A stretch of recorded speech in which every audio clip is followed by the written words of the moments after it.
morning. Again, my name is Cleveland Sproul. I'm the Chief of Police for the Athens-Clarke County Police Department.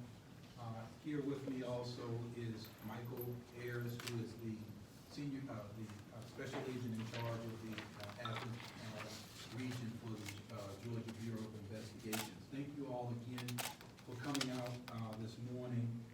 We asked you to come out this morning for this press conference to announce the arrest of an individual who was involved in the robbery, two robberies, and aggravated assault that took place yesterday morning. Few incidents could be more concerning than a young man standing at the bus stop waiting to go to college.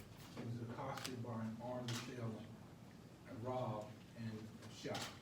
And so yesterday at 7:17, when we received that call, the Athens-Clarke County Police Department, in coordination with the Georgia Bureau of Investigations, other federal and state law enforcement agencies, were involved in a massive manhunt to identify the individual responsible for the shooting and to bring that individual to justice.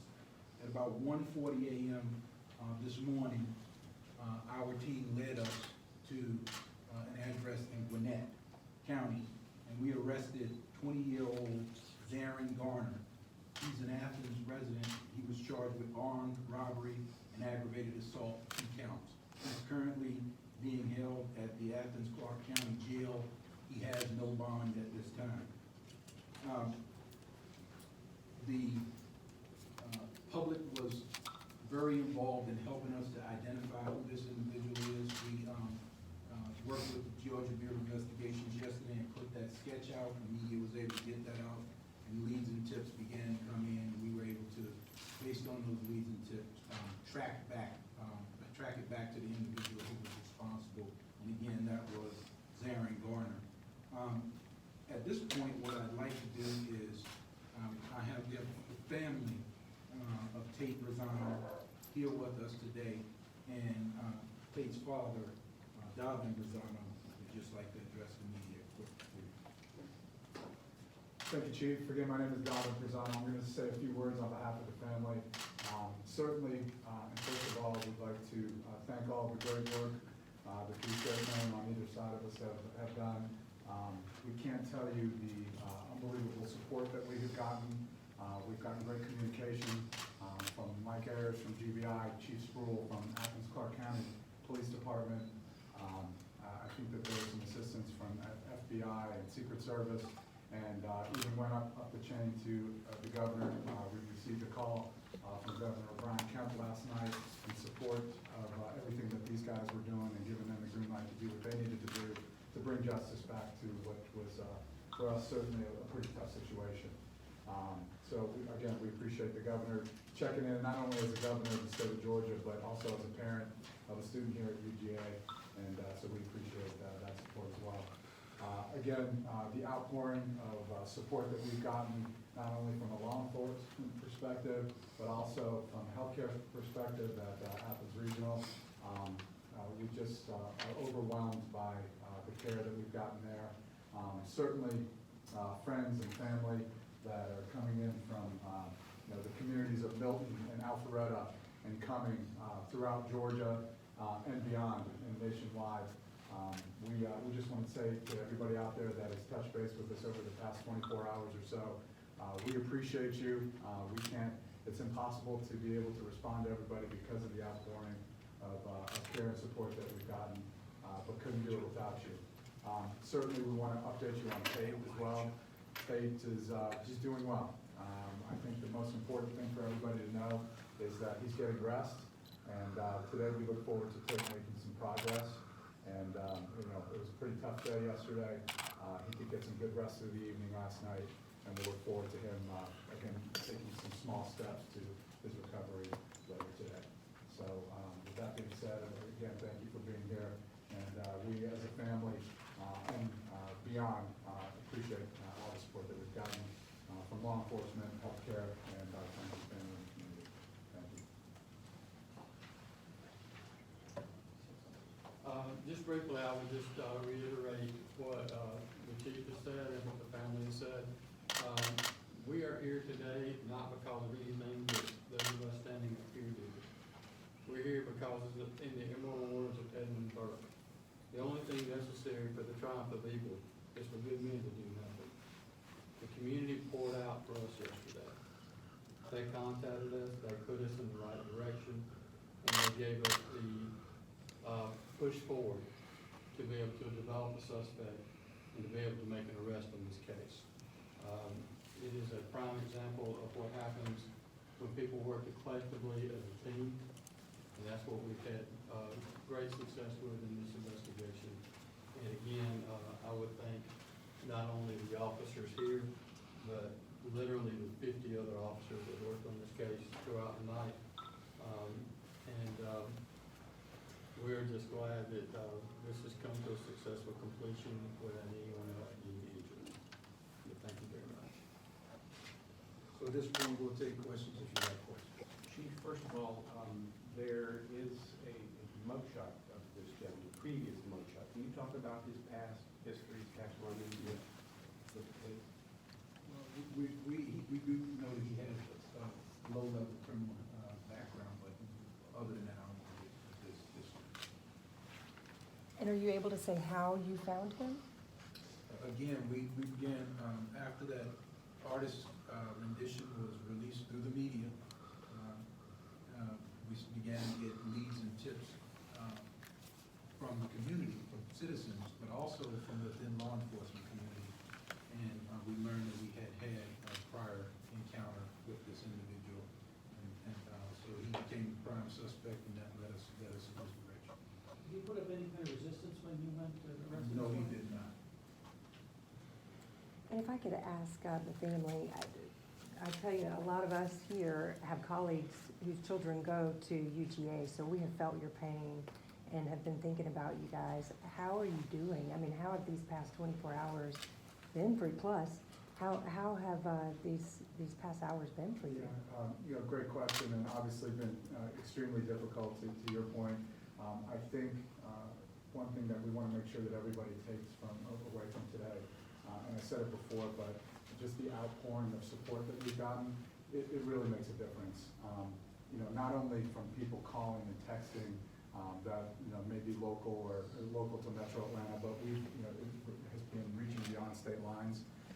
We had a lobby full of support yesterday, many of it through entities that Tate's been involved with in his past, like University of Georgia lacrosse. Tate attended Cambridge High School in Milton, Georgia. Cambridge High School in and of itself, the lacrosse and football communities have been incredibly supportive. And he had a tough day yesterday, right? And he was sedated and medicated, and to try to help him get some rest. But he was aware, and that made a big difference for him and for all of us. Yeah. So. Good point. Again, I'm saying some words for the family. This is Carmen Dabney, Tate's mother. This is Dean Dabney, her husband, and then my wife, Chris Pizzano, as well. Sir, could you please identify yourself again and spell your name?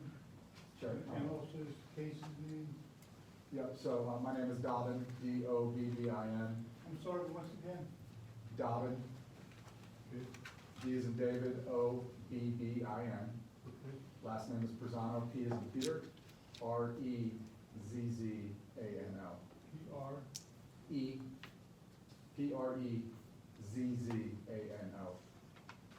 Mr. Pizzano, the doctors given a prognosis. We heard that he could make a full recovery.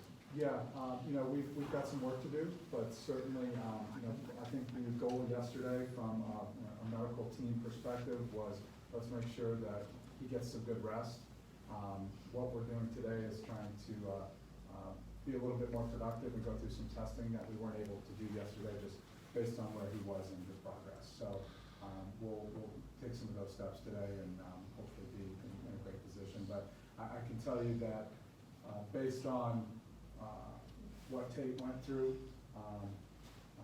which were gunshots in and around his head and neck area, we're blessed and thankful for the conversation that we're having today that could have been a lot different.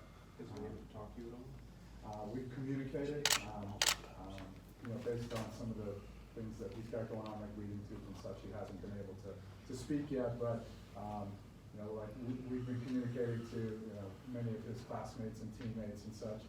He's been given, a thumbs up, which has been positive, certainly. Yes, sir. Yes, can you please spell cases first and last name? We'll do that when we're done. How about that? We'll get that I'll information. follow up with you afterwards. And can you tell me a little more about Case? What was he majoring in? I think we can maybe take that offline as well. Okay. Yeah. One more question, please. Chief or Mike, when you saw the sketch and you saw the photo, and you saw the individual, were you surprised at how really close it was? For those of you who have met Carla Lawson or her mother, Kelly, you know that they're extremely talented.